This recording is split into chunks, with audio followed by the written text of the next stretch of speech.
আমার নাম লিপিকা বৈরাগী। শহীদ বাংলাদেশ পুষ্পলতা সমিতির একজন সদস্য। আমি 24 বছর ধরে সোনালী মুরগি পালন করি। আমার বর্তমান 2 খামার মিলে প্রায় 1800 মুরগি আছে। তা বিক্রয় করলে খরচ খরচা বাদ দিয়ে প্রায় 30,000 টাকা লাভ থাকবে। আমি শহীদ বাংলাদেশ থেকে বিভিন্ন দফায় 60,000 টাকা ঋণ নিয়েছি।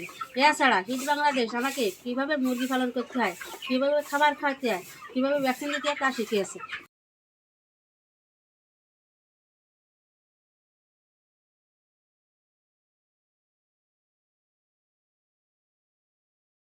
আমি শহীদ বাংলাদেশকে ধন্যবাদ জানাই এবং ঋণ কার্যক্রম বজায় থাকুক এই কামনা করি।